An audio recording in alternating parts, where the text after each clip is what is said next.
Hi, good evening to you ladies, to the gentlemen, to the boys, to the girls from Shall we London, begin? England to wherever you are around the world. Or is it good morning or is it good afternoon? Shouting out to my viewers in Canada, shouting out to my viewers in Hong Kong, shouting out to my viewers in Australia, shouting out to my viewers in Cuba, shouting out to my viewers in Panama, shouting out to my viewers in Colombia, shouting out to my viewers in Saudi Arabia, shouting out to my viewers in United States of America. Can I shout out to my viewers in Germany? Can I shout out to my viewers in France? Can I shout out to my viewers in Norway? Can I shout out to my viewers in the Czech Republic? And shouting out to my viewers in Paraguay? Or shouting out to my viewers in Nigeria? Shouting out to my viewers in, say, Gambia? Shouting out to my viewers in Gabon? Shouting out to my viewers in Ethiopia? Shout out to you Ethiopians. First time I shouted you lot out. Shouting out to my viewers in Bangladesh. Shouting out to my viewers in Iceland. And shouting out to my viewers in Yemen. Shouting out to my viewers all over the world. If you're watching, listening, and paying attention. Don't forget to smash the thumbs up like button. Leave your thoughts, your opinions, your memories of this channel all on my comment section. Yeah, whatever you want to say. Smash the share button to your friends and family all over the world, and please do subscribe to DLG Reppin, myself and I, the one and only. Thank you. So let's start off with the Premier League roundup with all the goals. First game, Burnley V Arsenal, which finished 1 apiece. Arsenal were in control of that game, or especially in the first half. They were in control, complete control. They should have possibly finished off Burnley at half time, really, by 2 clear goals minimum, if not 3.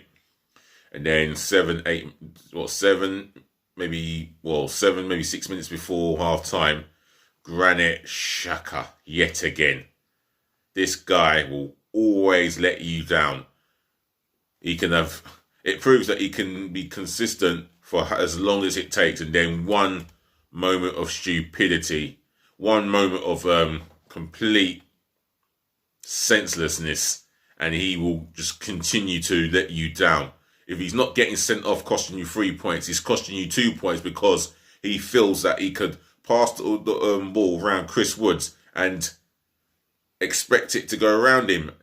It hits him on the hip, ends up at the back of the net. And we got off to a flyer start, although Aubameyang was fortunate to get the goal, because on another day, I think Nick Pope saves that at the near post. In the second half, Burnley piled on the pressure, and I'll tell you something, Burnley had to make 2 amazing saves, and I did give him a 6.5 when I possibly should have given him a 7 out of 10. My bad on the player ratings. Speaking of which, I'll be doing my preview of the game against Olympiacos at their stadium, so watch out for that. However, in the last 10 minutes, we were on top. We had Nicolas Pepe was he was at the forefront of it, and as he come on as a sub, he missed a glorious opportunity by taking his eye off the ball, and the ball sliced off the side of his left foot when it should have been in the back of the net, bulging. And then he had a right-footed side volley that hit Eric Peters on the shoulder, where the referee sent him off and then rescinded it thanks to VAR. But VAR didn't help us out because Pepe was facing the same opponent, Eric Peters. Yes, the ball hit him at a part of the body that was nowhere near handball, but the second his arm was out, and we did not get the rob of the green. I don't want to join the bandwagon and say VAR hates us. I don't think it's the case. VAR is just, going through a teething transition. However, nevertheless, I have to look at our performances, and if we had done what we needed to do in the first half and take our chances, we will not be having this conversation about VAR. It finished up Burnley 1, Arsenal 1. End of. Moving on. Sheffield United nil. Sorry. Southampton 2. A game where Southampton more or less dominated the game, and Ampadu just couldn't handle his name. Oh, I've forgotten his name. Taylor. Southampton fans.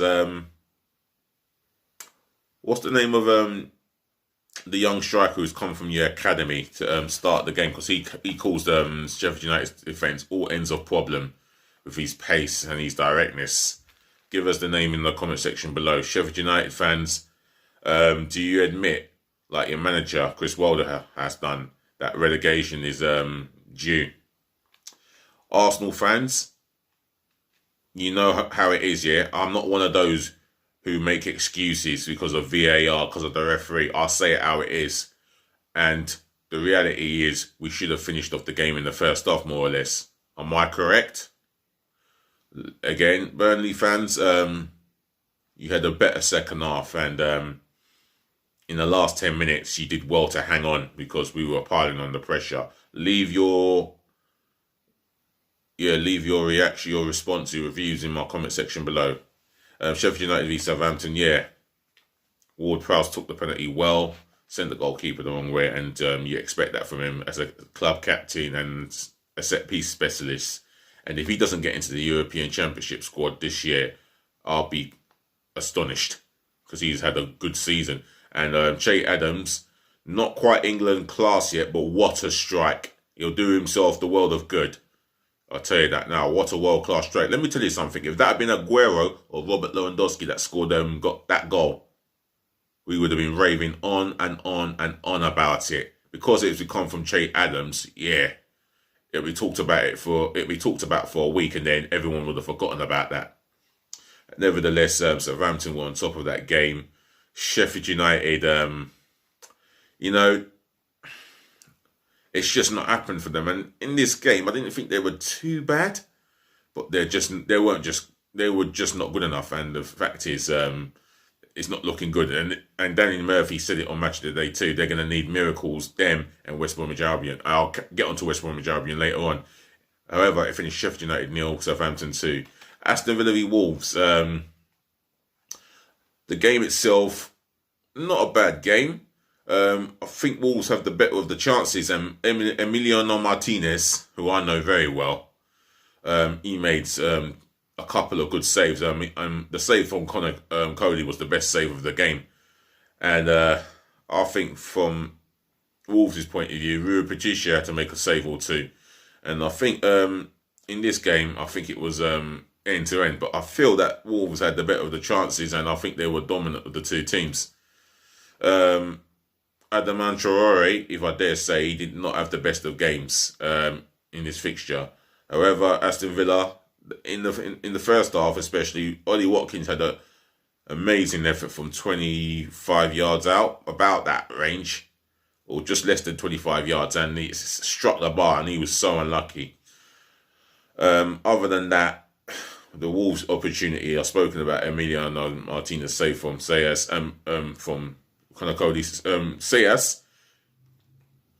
He had an opportunity of his own where a Wolves attacker headed the ball onto the near post, ricocheted, and it fell to the path of Sayas, and all he has to do is just control the touch, and he scores in an empty net, and he's ballooned it over the bar.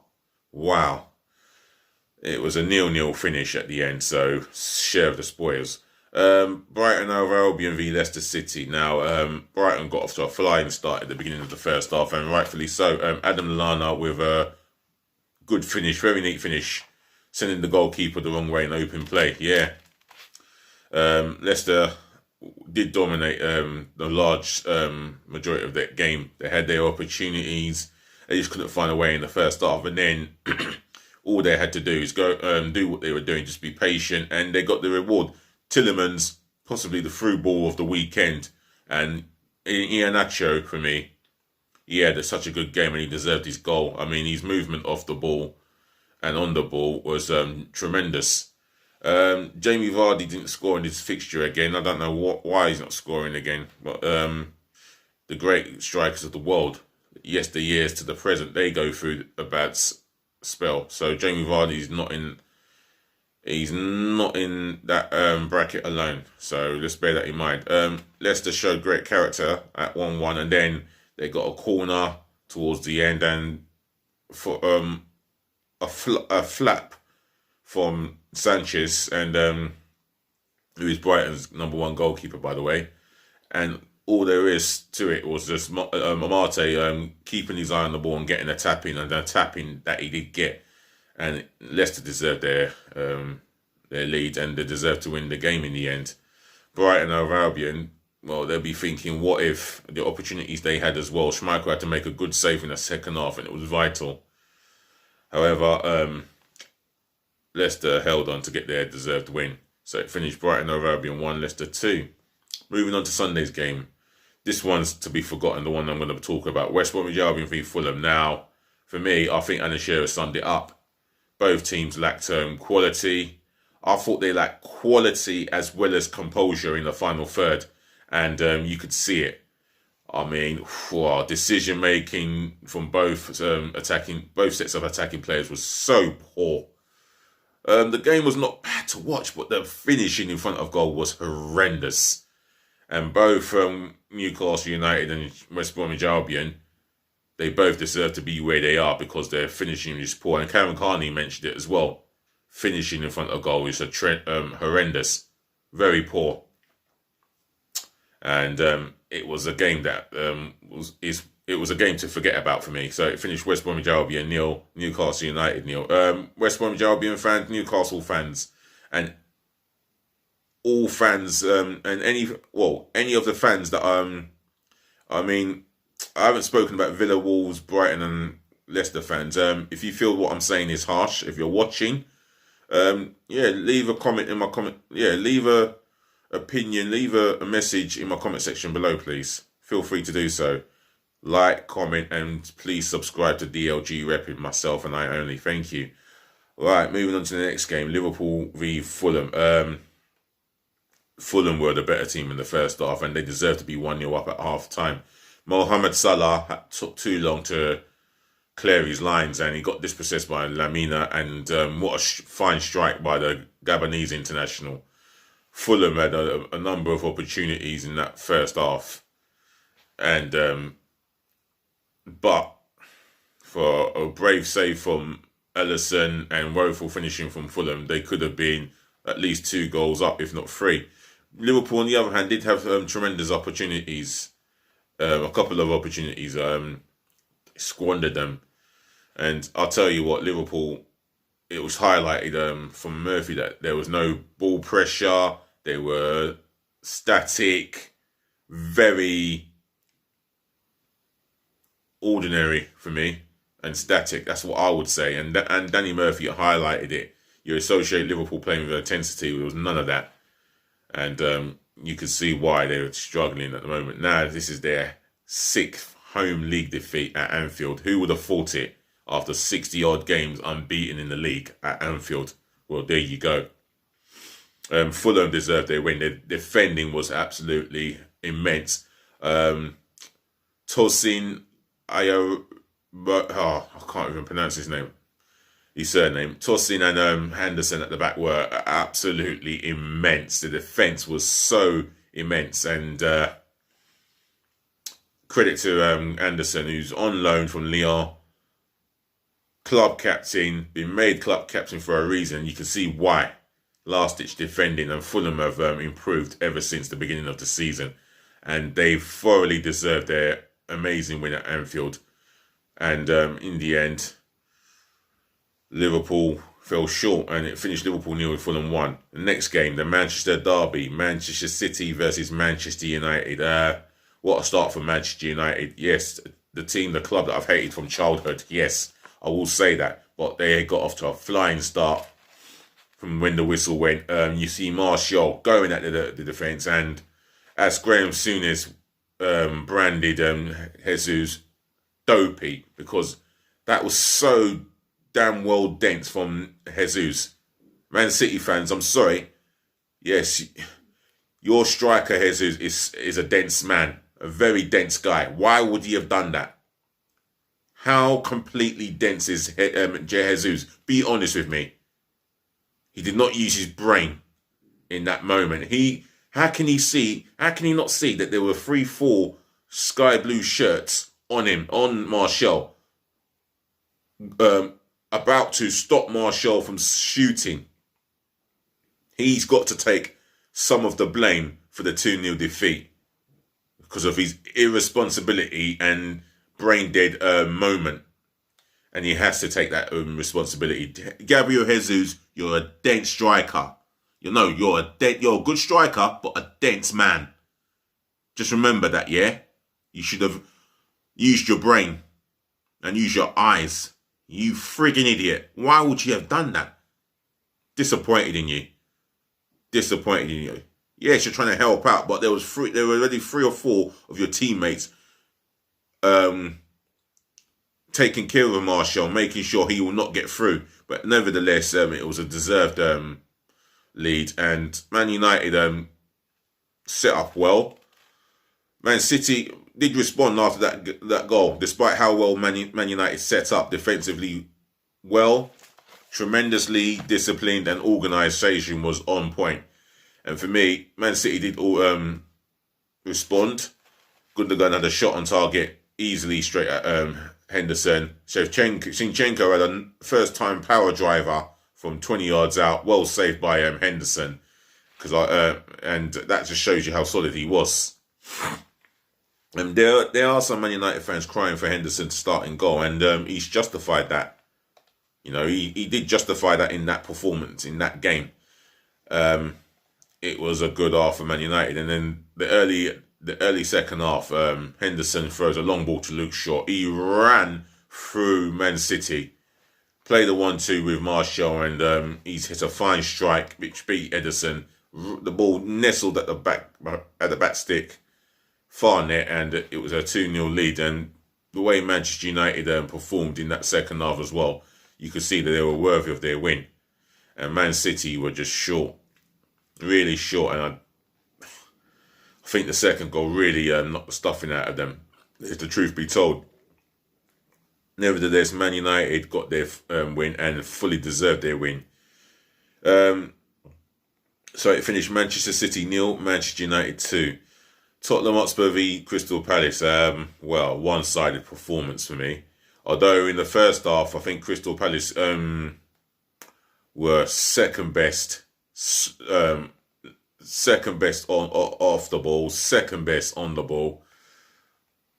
They allowed Tottenham to run ragged, and apart from the last 5 minutes, Tottenham deserved their lead, and it was a stupid mistake. Well, it was a mistake by Milojevic. Sorry, yeah, Luka Milojevic. He dwelled on the ball, got caught. The low ball cross comes in, and Gareth Bale ain't gonna miss from where he is. And he's on form at the moment now. He can't stop scoring. Although the last 5 minutes, Palace got a goal which they may have deserved, or some will say against the run of play, however you want to look at it. But it was a cross by Milojevic who made up for the mistake. And Christian Benteke gets up in the air with another header, glances it past Lloris, no chance. And this is what Benteke's been doing for all his career, I guess. That's why Villa brought him into English football and brought him into the Premier League, because he was capable of doing that. And he made it 1-1. But in the second half, Tottenham just ripped and tore Crystal Palace a new one. And, you could see the difference between the two sides. The golfing class showed in the second half. Gareth Bale getting his second good goal but from his part, and another tap-in, I think. And Harry Kane, good bit of football from Tottenham, and he's placed it right at the far stick there. Greita, no chance. And the second goal for me, good Tottenham team goal, good passing, and yeah. And as an Arsenal fan, who obviously I'm going to hate Tottenham from the passion, from a passion point of view, you got to congratulate. You got to congratulate where it's due, and you've definitely got to admire quality football when you see it. And Tottenham produced a nice bit of quality football, some quality football for the fourth goal, and Son teeing up Harry Kane nicely for an easy head tapping, and that was the 4-1 job, and it finished Spurs 4, Crystal Palace 1. Moving on to Monday's game, the first half I watched. I can tell you, the first half of Chelsea v Everton, I watched, and it was a dominating performance by Chelsea, and they got their lead an hour on the half hour mark, and it was well deserved. Even though Ben Godfrey got the own goal.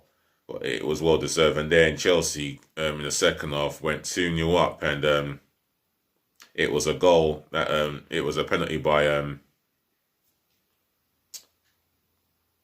Jorginho, another penalty specialist. I haven't seen the penalty yet, and but I will get round to it. And another game I didn't get to see the goals with is West Ham v Leeds United, and West Ham winning 2-0.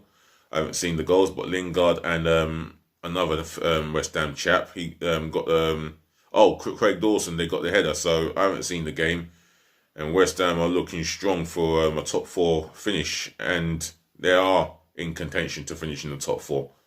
Mark my words, and please believe me when I say that. So that's the Premier League games and goals roundup. I'll say thank you for allowing me to do this. Ladies to the gentlemen, to the boys, to the girls, many thanks for listening, tuning in, and many thanks for watching, and also always many thanks for putting up with me as you do. Please help me by smashing the thumbs up like button and avoiding the thumbs down. Smashing my share smash the share button for me, please, and share it amongst your friends and your relatives. Leave your response, your opinions, etc. in my comment section below, and please subscribe to DLG Reppin, myself and I only. Please help me to subscribe.